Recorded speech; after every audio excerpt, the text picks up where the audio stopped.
ओम अज्ञानतिमिरान्धस्य ज्ञानञ्जनशलाकया चक्षुरुन्मिलितं येन तस्मै श्रीगुरवे नमः। श्रीचैतन्यमनोभीष्टं स्थापितं येन भूतले स्वयं रूपकदा मह्यं ददाति स्वपदान्तिकं। वन्देऽहं श्रीगुरो श्रीयुतापदकमलं श्रीगुरून् वैष्णवांश्च श्रीरूपं साग्रजातं सहगण रघुनाथान्वितं तं सजीवं साद्वैतं सावधूतं परिजनसहितं कृष्णचैतन्यदेवं श्री राधा कृष्ण पादान सहगण ललिता श्री विशाखावितां च नमो विष्णुपादाय कृष्ण प्रेष्ठाय भूतले श्रीमते भक्ति वेदांत स्वामिनिति नामिने।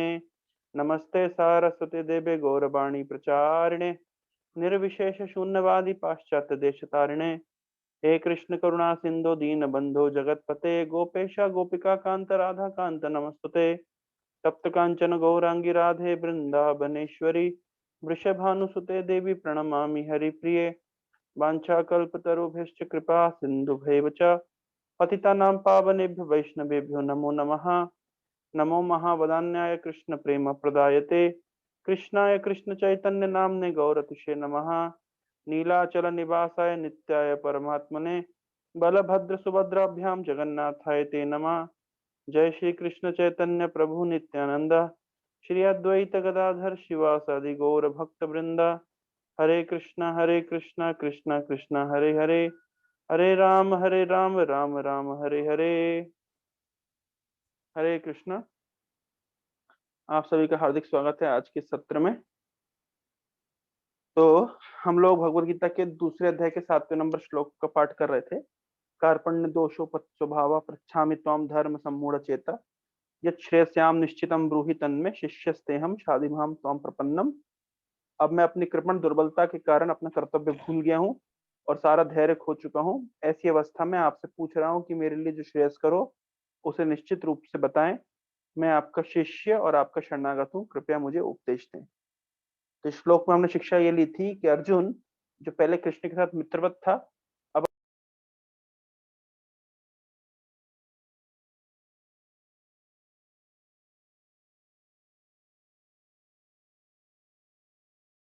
बनने के लिए तैयार हो गया है। क्योंकि मित्र की अवस्था में कोई व्यक्ति अपने दूसरे मित्र के साथ आर्ग्यूमेंट कर सकता है, वाद विवाद कर सकता है, लेकिन जब कोई व्यक्ति शिष्यत्व स्वीकार करता है तो फिर उसे गुरु के प्रति शरणागत होना पड़ता है और सबमिसिव होकर के और गुरु के प्रति शरणागत होकर के ज्ञान प्राप्त करना होता है। तब किसी प्रकार के वाद विवाद की कोई संभावना नहीं रहती। तो इसलिए अर्जुन अब कृष्ण का शिष्य बनने के लिए तैयार है। शिष्य धातु शब्द शस धातु से आया है। शस धातु का अर्थ है शासन, यानी अब अर्जुन कृष्ण के शासन को स्वीकार करने के लिए तैयार है। श्रील प्रभुपाद जी तात्पर्य में लिखते हैं, देहात्म बुद्धिवश कृपण ये कंजूस लोग अपना सारा समय परिवार समाज देश आदि के अत्यधिक प्रेम में गवा देते हैं। मनुष्य प्राय चर्म रोग के आधार पर अपने पारिवारिक जीवन अर्थात पत्नी बच्चे तथा परिजनों में आसक्त रहता है। तो यहाँ पे ये बहुत महत्वपूर्ण शब्द का प्रयोग कर रहे हैं। प्रभुपाद जी कह रहे हैं चर्म रोग। तो प्रभुपाद जी सभी प्रकार के जो पारिवारिक स्नेह है उसको चर्म रोग की संज्ञा देते हैं। चर्म रोग अर्थात चमड़े का रोग, क्योंकि ये चमड़ा ये किसी विशिष्ट परिवार से संबंधित है, किसी समाज से संबंधित है, किसी देश से संबंधित है। तो हर व्यक्ति उस चमड़े के आधार पर अपनी पहचान करता है। तो इसको कहते हैं चर्म रोग, ये चमड़े का रोग, स्किन डिजीज। तो इसके लिए एक बहुत सुंदर स्टोरी आती है। एक बार एक सभा में जनक महाराज बहुत सारे पंडितों के साथ बैठे हुए थे। तो जनक महाराज पंडितों की सभा में बैठ करके चर्चा चल रही थी। वहां पे परम सत्य का निर्णय हो रहा था, आध्यात्मिक ज्ञान पर विचार विमर्श चल रहा था। और उस समय जब ये चर्चा चल रही थी, जब चिंतन मनन चल रहा था, जब इस प्रकार की सभा लगी हुई थी, उस समय वहां पे अष्टावक्र ऋषि का आगमन हुआ। अष्टावक्र अष्टावक्र शब्द का अर्थ होता है जो 8 स्थान से बेंडेड। एक प्रकार से अष्टावक्र मुनि की क्या स्थिति थी, वो एक अपाहिज या अपंग जैसे उनका शरीर की शरीर था जो 8 स्थानों से टूटा हुआ था, झुका हुआ था। तो काफी बेडौल सा उनका चलना था और काफी बेडौल सा अ, उनका चाल-चलन, व्यवहार, बातचीत करने का तरीका। तो जो जो पंडितों की सभा में जब अष्टावक्र गए, तो सभी पंडित उनको देख कर के हँसने लगे। क्या देख कर के हँसने लगे? ये देख कर के हँसने लगे किस प्रकार का ये व्यक्ति है, जो 8 स्थानों से झुका हुआ है, 8 स्थानों पे बेंडेड है, अष्टावक्र, विकृत है, इसका शरीर 8 स्थानों पे विकृत है और कितनी अजीब-सी चाल चलता है, कितनी अजीब-सी बोली बोलता है। तो उसको देख कर के सब पंडित लोग हँसने लगे, जोर-जोर के ठहाका मार के हँसने लगे। तो जब वो हँस रहे थे, तो उनको देख कर के अष्टावक्र भी हँसने लग गए, जोर-जोर के हँसने लग गए। ये सारे पंडित हँस रहे थे और उन पंडितों को हँसता हुआ देख कर के अष्टावक्र भी हँसने लग गए। तो जब अष्टावक्र हँसने लग गए, तो वो जनक जी उठे और उन्होंने कहा, "अरे! अष्टावक्र, ना हाँ, आप क्यों हँस रहे हैं?" या नाम नहीं जानते हो तो बोले, "मान्यवर आप क्यों हँस रहे हैं?" इस प्रकार से, "आपके ऊपर ये पंडित लोग आक्षेप कर रहे हैं, हँस रहे हैं, आपको बुरा नहीं लग रहा? आप हँस रहे हैं?" तो अष्टवक्र ने कहा, "हाँ, मुझे भी हँसी आ रही है।" तो उन्होंने पूछा, "आपको क्यों हँसी आ रही है?" बोले, "मुझे इसलिए हँसी आ रही है कि ये चमारों की सभा में परम सत्य का निर्णय हो रहा है, इसलिए मुझे हँसी आ रही है।" उन्होंने शब्द प्रयोग किया, चमारों की सभा में आज आध्यात्मिक ज्ञान पर चर्चा चल रही है, ये देख कर के मुझे हँसी आ रही है। तो जैसे ही अष्टावक्र ने सभी पंडितों को चमार कहा, तो सब क्रोधित हो गए। बोले, "अरे! तुम हमको इस तरह कैसे कह सकते हो?" बोले, "आप लोग चमार ही तो हैं। जो बाहर के चमड़े को देख कर के निर्णय करता है, उसके जिसकी दृष्टि केवल बाहर के चमड़े पर है, तो वो चमार ही कहलाता है। आप केवल बाहर से मेरे शरीर को देख रहे हैं जो 8 स्थान से विकृत है, लेकिन आप मेरी आत्मा का दर्शन नहीं कर पा रहे। आप वास्तव में मेरा दर्शन नहीं कर रहे। मैं अलग हूँ और ये शरीर अलग है। तो आप किस चीज़ को देख के हँसने लगे? आप मेरे शरीर को देख कर के हँसने लगे, लेकिन आपने मुझे नहीं देखा। तो केवल आपकी दृष्टि चमड़े तक गई है, इसलिए आप चमार हैं। और इस अब और चमारों की सभा में बैठ कर के आध्यात्मिक ज्ञान का विश्लेषण होगा, तो ये देख कर के मुझे हँसी आ रही है। तो अष्टावक्र के इस छोटे से वाक्य ने जनक महाराज के चक्षु खोल दिए और उस सभा में उपस्थित सारे पंडितों ने चक्षु खोल दिए। कितनी बहुत महत्वपूर्ण बात अष्टावक्र ने सिद्ध कर दी। विद्या विनय संपन्ने ब्राह्मणे गविहस्तिनि शुनि चैव स्वपाके चह पंडितः समदर्शिना। जो पंडित व्यक्ति होता है वो समदर्शी होता है, क्योंकि वो केवल बाहरी बाहरी वस्त्र को नहीं देखता है, बाहरी शरीर को नहीं देखता है, वो तो अंदर आत्मा का दर्शन करता है। विद्या विनय संपन्न, जो विद्या और विनय से संपन्न है, वो व्यक्ति ब्राह्मणे गवी हस्तिनी, ब्राह्मण हो चाहे गाय हो चाहे हाथी हो चाहे चंडाल हो चाहे शूद्र हो चाहे कुत्ता हो, वो उसको समान दृष्टि से देखता है। तो प्रश्न उठता है कि ये तो सब विभिन्न प्रकार के व्यक्ति हैं, चाहे चंडाल एक अलग व्यक्ति है, शूद्र एक अलग व्यक्ति है और ब्राह्मण एक अलग व्यक्ति है, हाथी अलग है, कुत्ता अलग है, तो सबको एक जैसा कैसे देखता है? तो वास्तव में वो शरीर को नहीं देखता है। जो वास्तव में विद्या से संपन्न है, वो बाहरी शरीर को नहीं देखता है, वो आत्मा को देखता है। तो ये एक महत्वपूर्ण महत्वपूर्ण शिक्षा मिलती है। भगवत गीता की भूमिका इन श्लोकों से हम समझ पा रहे हैं। भगवत गीता की जो प्रथम शिक्षा है, जो भगवान कृष्ण अर्जुन को देंगे, वो यही है कि अर्जुन, तुम बाहरी चमड़े को देख कर के जिस चीज के लिए शोकाकुल हो रहे हो, ये शोक करने योग्य नहीं है। सबसे पहले भगवान ने भगवत गीता में अर्जुन को शरीर और आत्मा का ज्ञान दिया। देखिए, जिस व्यक्ति को इस शरीर और आत्मा का ज्ञान क्लियर हो जाता है, फिर व्यक्ति की दिशा परिवर्तित हो जाती है। जैसे उदाहरण के तौर पर कोई व्यक्ति, मान लीजिए अपने परिवार, जैसे कि प्रभुपाद जी लिखते हैं कि चर्म रोग के आधार पर लोग अपने पारिवारिक जीवन अर्थात पत्नी बच्चे तथा परिजनों में आसक्त रहते हैं। तो जो व्यक्ति समझ जाएगा कि चमड़ा अलग है और आत्मा अलग है, तब उसकी आसक्ति का विषय बदल जाएगा। जैसे ही व्यक्ति को ये क्लियर हो जाएगा कि मैं वास्तव में शरीर नहीं हूं, मैं आत्मा हूं और मेरा इस शरीर के साथ कोई संबंध ही नहीं है। जब मेरा शरीर के साथ ही संबंध नहीं है, तो शरीर के संबंध से जो संबंध है, तो उनके साथ मेरा वास्तविक संबंध हो ही नहीं सकता। तो ये विवेक जब व्यक्ति के अंदर आ जाता है, तो उसकी पूरी दिशा परिवर्तित हो जाती है। इसलिए भगवत गीता में प्रथम प्रथम शिक्षा भगवान ने शरीर और आत्मा की दी है। तो शरीर और आत्मा का जब अंतर स्पष्ट हो जाता है, तो व्यक्ति समझ पाता है कि मैं अलग हूँ, शरीर अलग है और शरीर से संबंधित जो भी विषय वस्तु है उनसे मेरा कोई संबंध नहीं है। हाँ, लेकिन किसी समय के लिए हम एकत्रित हुए एक साथ, लेकिन इसका अर्थ नहीं है कि मेरा उनसे संबंध है। लेकिन जो व्यक्ति इस अंतर को नहीं समझ पाता है शरीर और आत्मा के, तो उसको चमार कहा जाता है। या उसको कहा जाता है कि जो चर्म रोग से या स्किन डिजीज से पीड़ित है।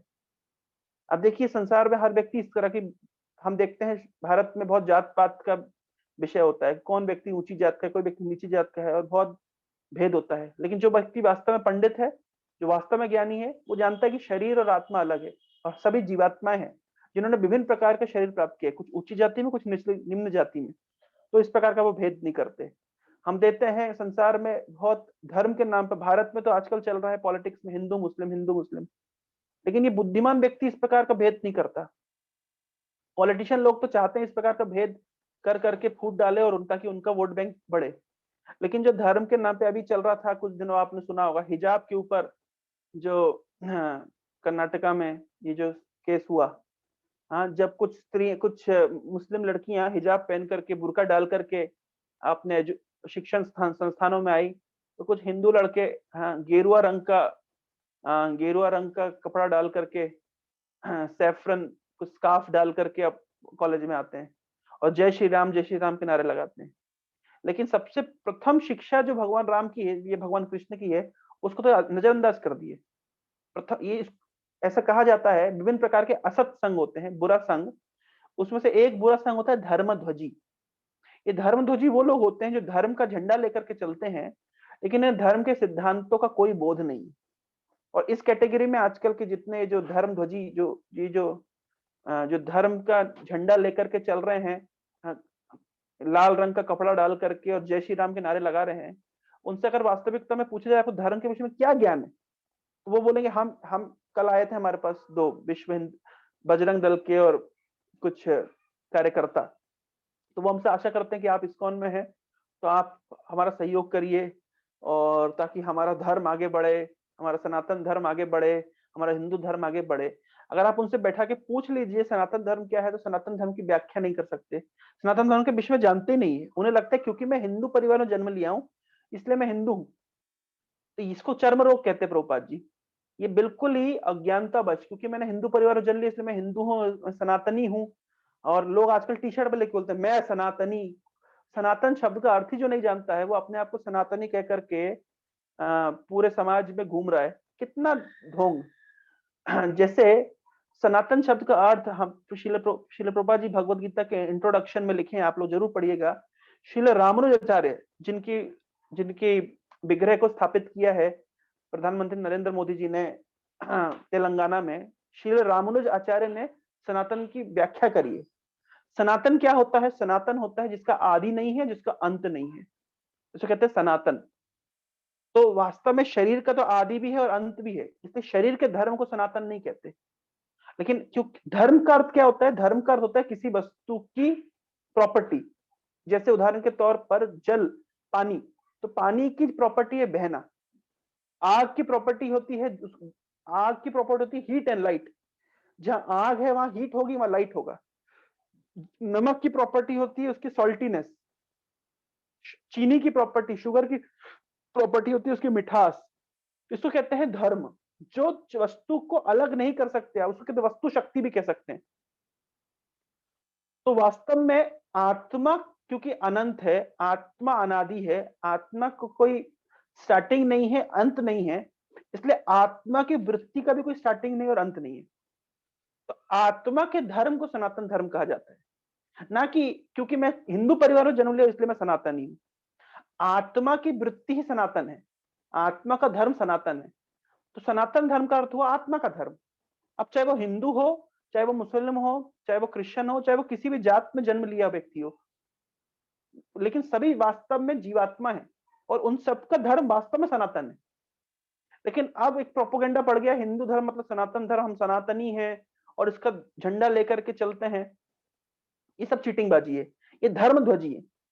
और इस्कॉन धर्मध्वजियों, इस्कॉन की फिलॉसफी इस प्रकार के तथाकथित धर्मध्वजियों का समर्थन नहीं करती।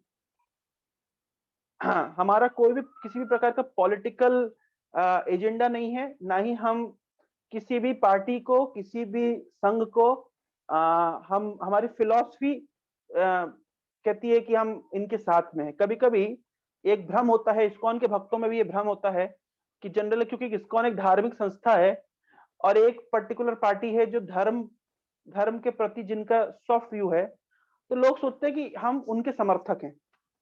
लेकिन वास्तविकता ये है कि हम किसी के समर्थक नहीं हैं, हम किसी के विरोधी नहीं हैं।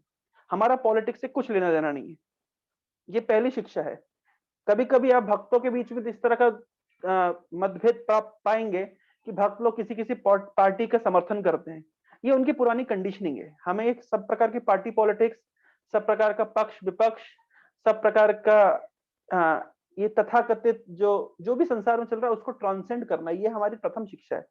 हम लोग उस स्तर पे अगर रह जाएंगे, देखिए हमारी फिलॉसफी बहुत क्लियर है। हमारी फिलॉसफी इतनी क्लियर है कि हमें इस संसार में रहना ही नहीं है। इस संसार को ट्रांसेंड करके भगवान के पास वापस जाना है, भगवत धाम में जाना है।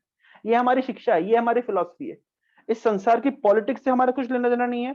इस संसार में कुछ भी चल रहा है उससे हमारा कोई काम नहीं बनता। ये सोल टाइम वेस्ट है।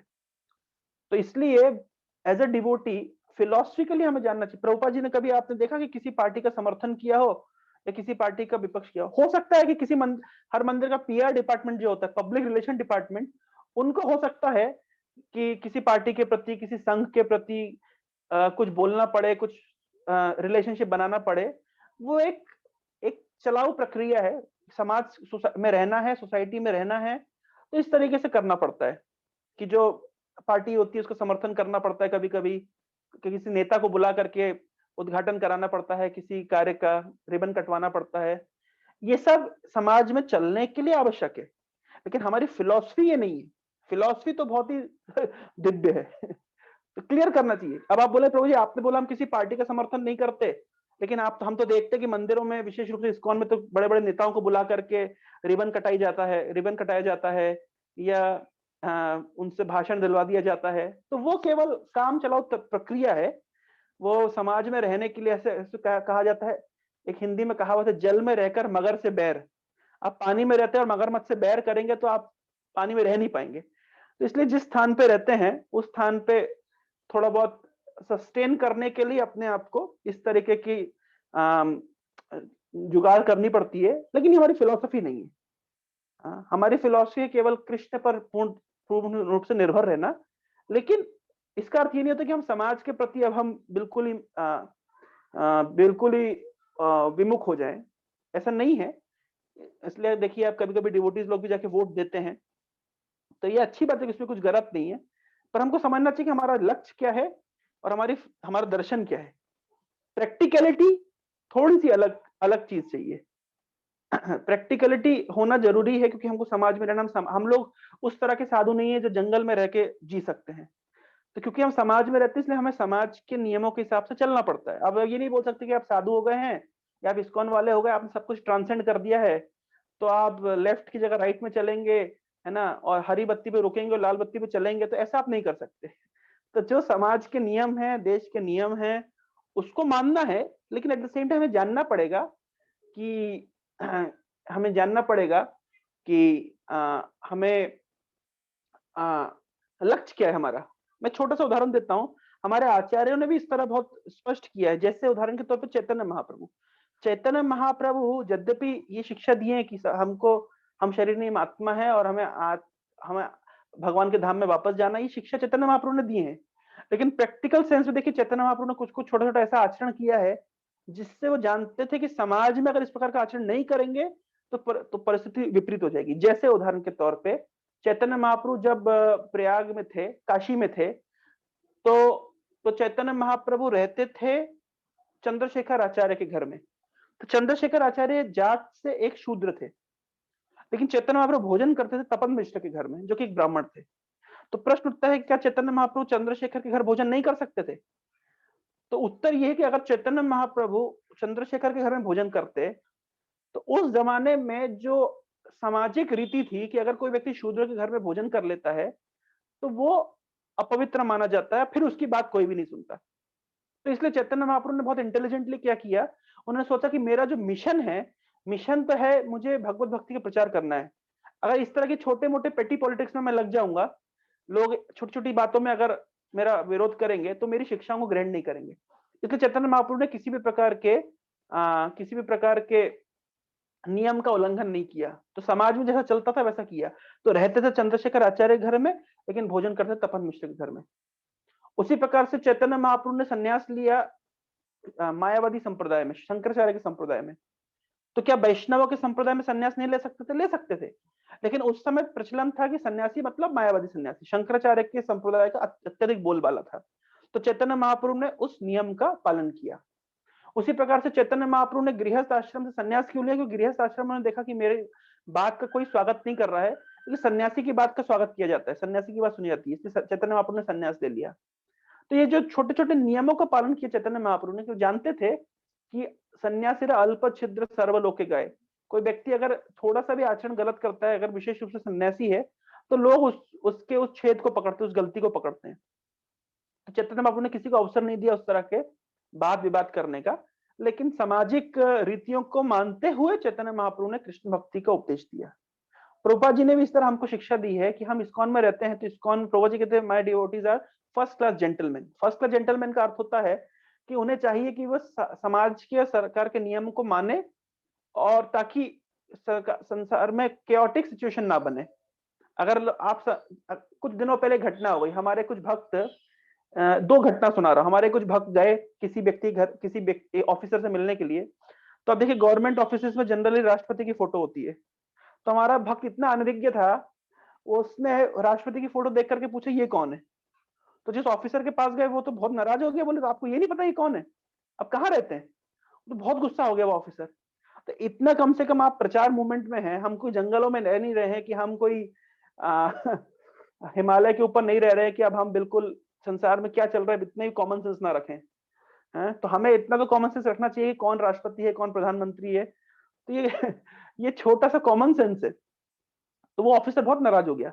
उसी प्रकार से कुछ दिनों पहले एक मूवी लगी थी, आप लोग जानते होंगे, हरे कृष्णा मूवी करके एक मूवी आई थी, जिसमें जो सब थिएटर्स में चलाई गई थी। तो हमारे मंदिर के भक्त भी गए थे थिएटर में उस मूवी को देखने के लिए। तो हमने कुछ गेस्ट को भी बुलाया था, तो जो समाज के प्रतिष्ठित वर्ग के लोग थे। तो कुछ भक्त क्या किए, जैसे अभी नियम हो गया है कि मूवी में अगर थिएटर में आप जाते हैं तो वहां पे राष्ट्रगान होता है, तो राष्ट्रगान में खड़ा होना चाहिए सम्मान में। तो हमारे कुछ भक्त लोग इतना मतलब कैजुअल थे, वो खड़े नहीं हुए। वो सोच करके अब तो हम इस्कॉन में आ गए, अब तो बस भगवत धाम का टिकट तो फाइनल हो गया, तब जाना ही है, अभी संसार का तो रहना ही नहीं है। पता नहीं क्या सोच करके वो खड़े नहीं हुए। तो जो सामाजिक में जो प्रतिष्ठित लोगों को हम लेकर गए थे ऐसा गेस्ट, वो बहुत नाराज हो गए, बोले आप लोग किस प्रकार के लोग हैं? इससे बहुत बैड इंप्रेशन हुआ। तो इसलिए ये सब छोटे छोटे चीजों से हमको समझना पड़ेगा कि हम भक्त इस्कॉन में जुड़ गए, इसका अर्थ ये नहीं कि हम बस अब भगवत धाम के निवासी हो गए और हमको कोई नियम नहीं मानना पड़ेगा।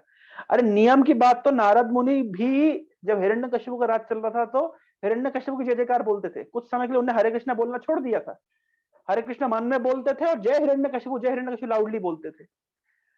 तो नारद मुनि भी अपने आचरण से हमको सिखा रहे हैं कि समाज के हिसाब से कभी कभी चलना पड़ता है, कि ताकि केओटिक सिचुएशन ना बने। ताकि अगर लोग आपके इन छोटे छोटे तर्कों पे डाउट करेंगे, तो फिर आप प्रचार नहीं कर सकते। तो ये बहुत महत्वपूर्ण है, एक कॉमन सेंस। लेकिन इसका अर्थ ये नहीं कि अब हम केवल नियमों का ही पालन करते रह जाएं, है ना। मेन जीवन का जो लक्ष्य है वो है भगवत भक्ति करना और इस संसार को ट्रांसेंड करना, लेकिन एक कॉमन सेंस के साथ, एक बैलेंस के साथ में, जो बहुत महत्वपूर्ण है। अगले श्लोक में, हाँ, हम चलते हैं अगले श्लोक की ओर। मैं आप सभी से विनम्र निवेदन करूंगा कि आप लोग, क्योंकि मैं तो पूरे पर्पट कवर करने लगूंगा तो कई घंटे एक एक श्लोक में चले जाएंगे, तो ऐसा तो संभव नहीं है। तो मैं कुछ कुछ मेन मेन चीजों पर बात बोल देता हूं और फिर आगे बढ़ जाता हूं। लेकिन आप लोग समय निकाल करके उस पर्पट्स को जरूर पढ़िए। नेक्स्ट श्लोक में हम चलते हैं। नहीं प्रपश्यामि ममाप्नो अद्य यत् शोकम उच्छोषणम इंद्रियाणाम अवाप्य भूमौ असपत्न रिद्धम राज्यम सुराणाम अपि चाधिपत्यम। मुझे ऐसा कोई साधन नहीं दिखता जो मेरी इंद्रियों को सुखाने वाले शोक से दूर कर सके। स्वर्ग पर देवताओं के आधिपत्य की तरह धन धान्य संपन्न सारी पृथ्वी पर निष्कंटक राज्य प्राप्त करके भी मैं इस शोक को दूर नहीं कर सकूंगा। कभी कभी व्यक्ति इस तरह की कठिन परिस्थिति में फंस जाता है कि उसके पास सब कुछ होते हुए उसको लगता है उसके पास कुछ भी नहीं है। और ये हर व्यक्ति का लगभग अनुभव रहा होगा। कोई व्यक्ति नहीं बोल सकता है कि मैं इस अनुभव से नहीं गुजर रहा हूँ। धनी से धनी व्यक्ति, कितने उदाहरण हैं जो धनी से धनी व्यक्ति भी डिप्रेस्ड होते हैं और गरीब से गरीब व्यक्ति भी सुखी हो सकता है।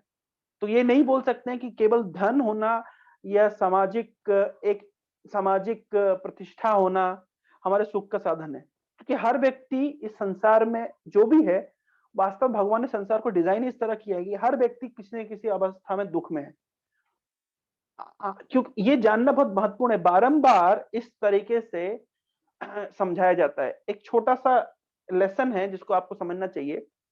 वेदों के अंदर 6 दर्शन है, उसे कहते हैं पूर्व मीमांसा से लेकर के उत्तर मीमांसा तक 6 दर्शन, षट दर्शन कहा जाता है इसको। तो ये षट दर्शनों को इस तरीके से रखा गया है कि व्यक्ति धीरे धीरे इस संसार के प्रति संसार से उसकी आसक्ति कम हो जाए। कैसे रखा गया, थोड़ा टेक्निकलिटी समझिएगा। सबसे पहला कहलाता है पूर्व मीमांसा, जिसको कर्म मीमांसा भी कहते हैं, जो कि कर्मकांड के अंतर्गत आता है। वेदों के अंदर 3 सेक्शन है, कर्मकांड, ज्ञान कांड और उपासना। उसी प्रकार से ये जो 3 सेक्शन के अंदर षट दर्शन आते हैं। जो पहला दर्शन है कर्म मीमांसा, या जिसको पूर्व मीमांसा भी कहा जाता है, ये कर्म कांड के अंतर्गत आता है। कर्म कांड क्या होता है, ये भगवत गीता के 3रे अध्याय में सुनेंगे, लेकिन संक्षेप में हमको जानना जरूरी है। कर्म कांड क्या होता है? देखिए, कभी कभी ऐसा होगा कि आप बहुत सारी चीजें सुनेंगे और भूल जाएंगे, तो इसके लिए बिल्कुल दुखी होने की आवश्यकता नहीं है, क्योंकि बारंबार कुछ चीजें रिपीट होंगी भगवत गीता में। कुछ कुछ चीजें नया सीखने के लिए मिलेगा और कुछ कुछ चीजें रिपीट होती रहेगी।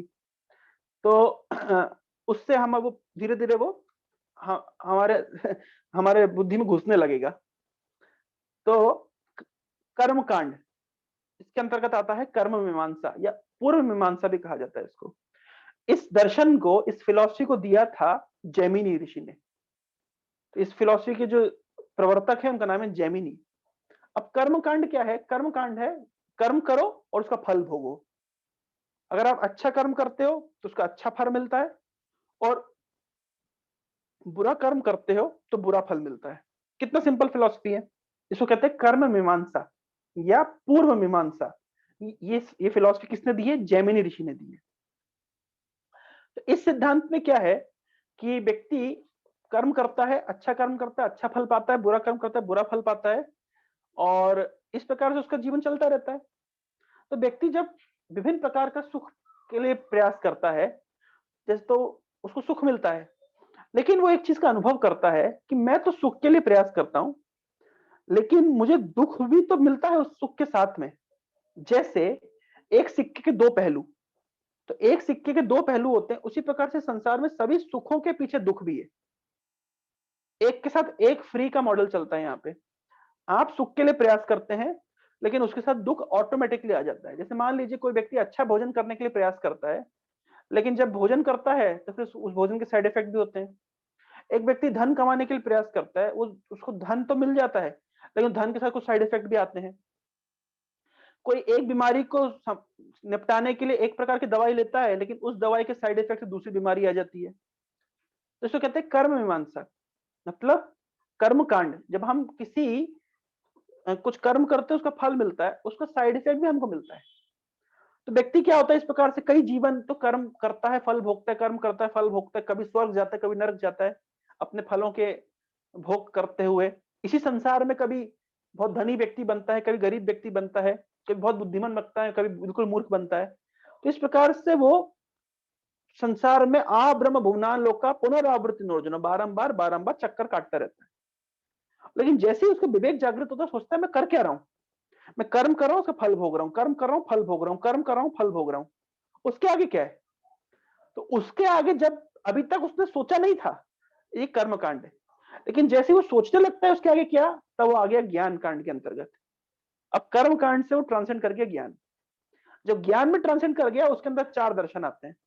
पहले तो विचार करते हैं मैं कर क्या रहा हूं, ये संसार क्या है।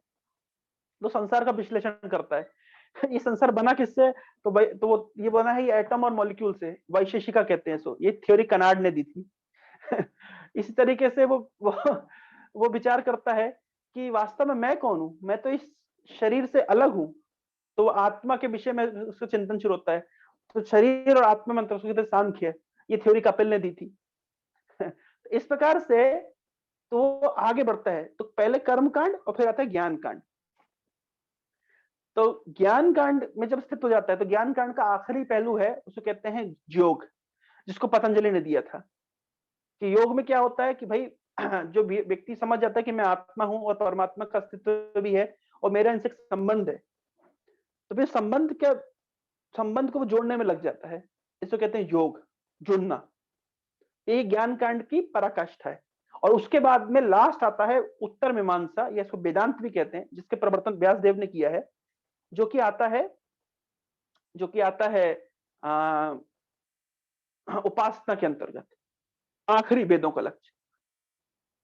तो ये जो पूरा दर्शन है, वैदिक दर्शन, ये स्टार्टिंग फ्रॉम पूर्व मीमांसा टू उत्तर मीमांसा, कर्मकांड से उपासना तक, संसार में भोग से लेकर संसार से कंप्लीट डिटैच होना, और डिटैच होने का भगवान से अटैच होने तक, ये पूरा एक एक क्या बोलते हैं उसको, एक श्रृंखला है, चेन है। मैंने जस्ट एक लाइन में इसको समझाया है, मैं इस पर डिटेल में नहीं गया हूं। मैं एक एक फिलॉसफी के ऊपर जाऊंगा, कौन सी फिलॉसफी किसने दी है, उसका प्रवर्तक कौन है, उस फिलॉसफी के अंतर्गत क्या आता है, ये हम भगवत गीता के अन्य सत्रों में सीखेंगे। तो मैं जो ये श्लोक बता रहा हूं, अर्जुन कह रहा है कि मैं राज्य जीत करके भी, कैसा राज्य, ऐसा राज्य जो देवताओं को भी सुलभ नहीं है, निष्कंटक राज्य, मेरे राज्य में कांटा भी नहीं है, ऐसे राज्य को प्राप्त करके भी मैं अपने दुख से दूर नहीं हो पाऊंगा। यानी अब अर्जुन, पहले अर्जुन सोचता था कि मैं युद्ध करूंगा, मैं जीत जाऊंगा और मैं सुखी होऊंगा, लेकिन अब अर्जुन सोच रहा है मैं जीत भी जाऊंगा तो मैं सुखी नहीं होऊंगा, क्योंकि मेरा धन मुझे सुख नहीं दे पाएगा, मेरी प्रतिष्ठा, मेरा राज्य मुझे सुख नहीं दे पाएगा, मेरी पोजीशन मुझे सुख नहीं दे पाएगी। अब अर्जुन जब इस स्थिति में आता है, तब अर्जुन जिज्ञासा करता है कि वास्तविक मैं हूं कौन और मेरा पर्पस क्या है, लक्ष्य क्या है। तो कर्म कांड से ज्ञान कांड की ओर व्यक्ति बढ़ता है। अब भगवान अर्जुन को ज्ञान का उपदेश देना शुरू करेंगे, शरीर और आत्मा का अंतर बताना शुरू करेंगे। यह है इस श्लोक की विशेषता। तो जिस प्रकार से जब तक व्यक्ति नहीं समझेगा, देखिए आप प्रश्न पूछते हैं, कभी कभी मन में प्रश्न उठता है कि बहुत सारे लोग हैं जो आध्यात्मिक जीवन का उपदेश प्राप्त कर, हम उनको बुलाते हैं क्लासेस में, आप लोग आइए, और वो आते नहीं है। क्यों नहीं आते? कॉमन क्वेश्चन है, क्यों नहीं आते हैं? क्या उनको दुख नहीं मिल रहा? उनको दुख मिल रहा है, लेकिन वो रियलाइज नहीं कर रहे।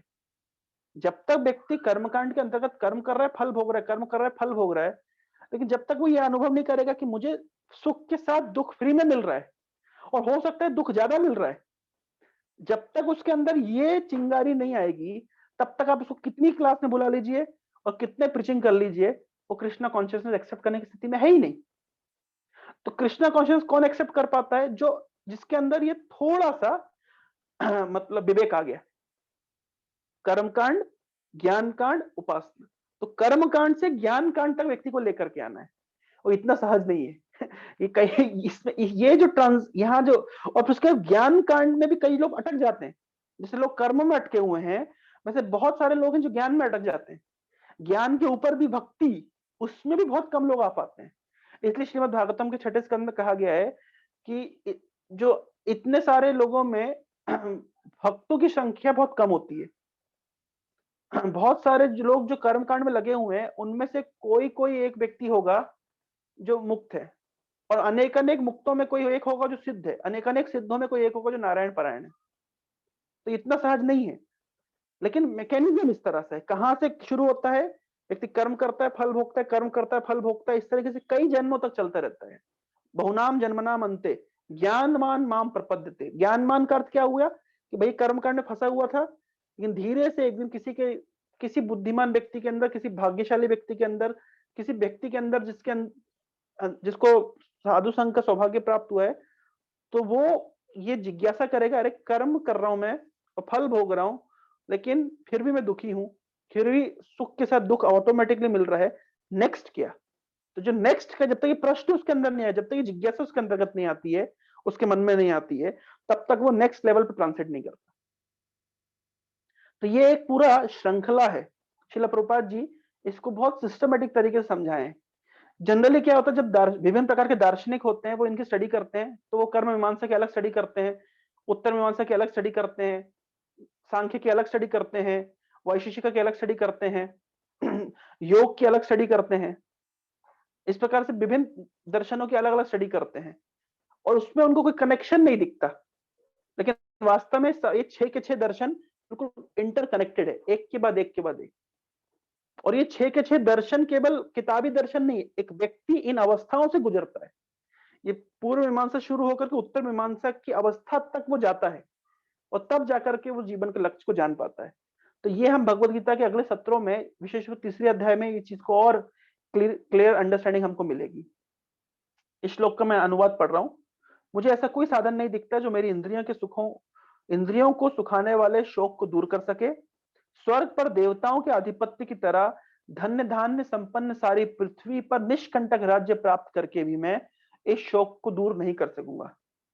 तात्पर्य में प्रभुपाद जी लिखते हैं, यद्यपि अर्जुन धर्म तथा सदाचार के नियमों पर आधारित अनेक तर्क प्रस्तुत करता है, किंतु ऐसा प्रतीत होता है कि वह अपने गुरु भगवान कृष्ण की सहायता के बिना अपनी असली समस्या को हल नहीं कर पा रहा है।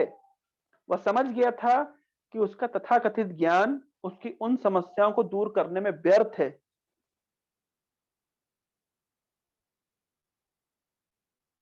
उनकी उस समस्याओं को दूर करने में व्यर्थ है जो उसके सारे अस्तित्व को सुखा दे रही है।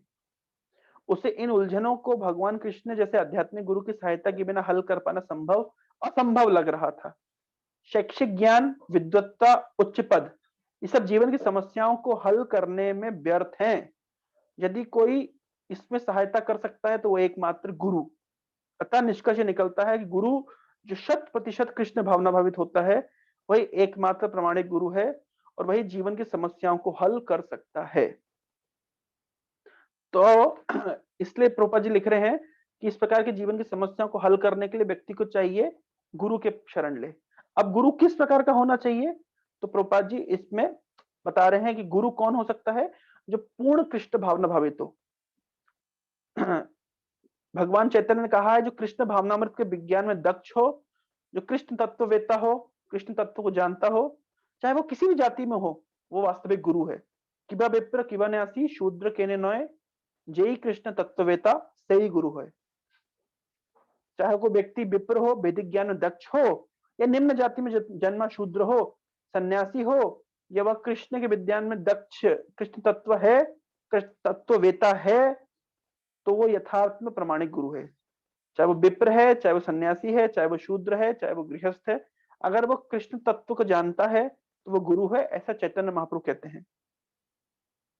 कोई भी कृष्ण तत्ववेता हुए बिना प्रमाणिक गुरु नहीं हो सकता। वेदांतिक साहित्य में कहा गया है, षटकर्मो निपुणो विप्रो मंत्र तंत्र विशारदः अवैष्णवो गुरु न स्याद वैष्णव सुपाचे गुरु। षट कर्मो निपुणो विप्रो, विप्र यानी ब्राह्मण के 6 कर्म बताए गए, पठन पाठन यजन याजन दान प्रतिग्रह। तो कोई व्यक्ति इन 6 कर्मों में निपुण है और मंत्र तंत्र विशारदा, और मंत्र तंत्र विशारद, विशारद शब्द का अर्थ होता है बहुत दक्ष है, लेकिन अगर भगवान का भक्त नहीं है तो वो गुरु बनने के योग्य नहीं है।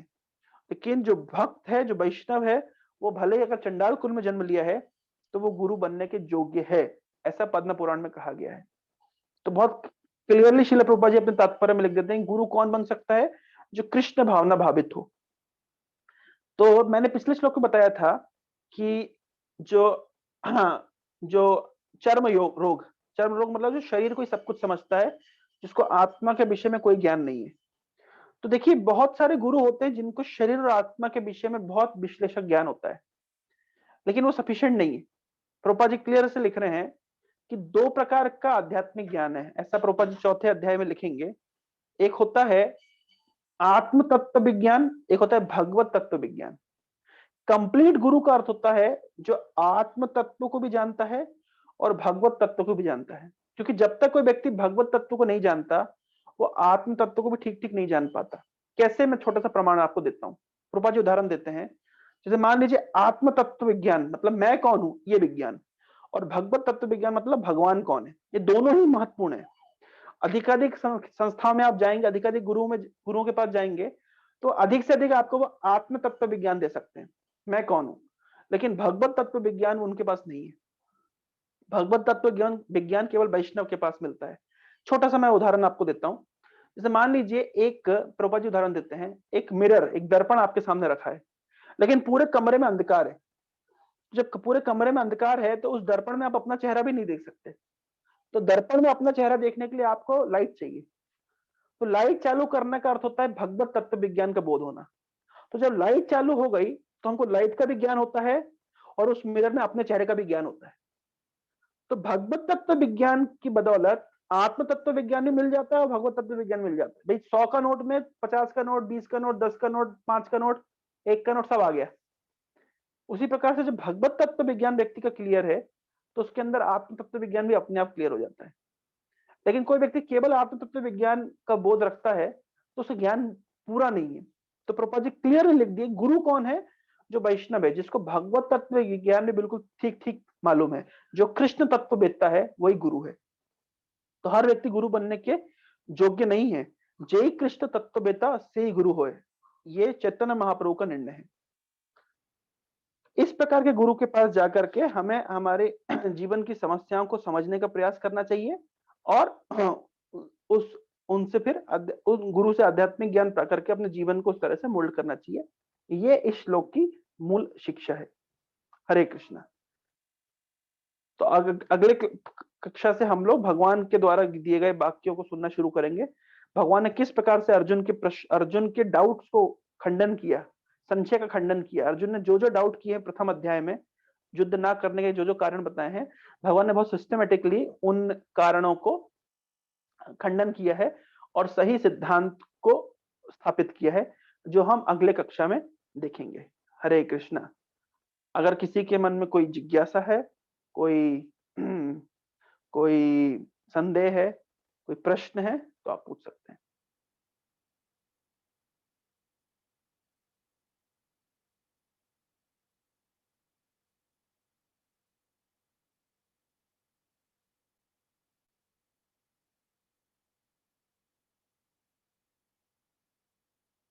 ठीक है, तो किसी के मन में कोई अगर जिज्ञासा नहीं है तो हम हमारा सत्र यहीं तक रखते हैं। बहुत बहुत धन्यवाद। हरे कृष्णा। ग्रंथराज भगवगीता यथारूप की जय। जगत गुरु शील प्रभुपाद की जय। यथाई गौर प्रेमानंदे हरि हरि।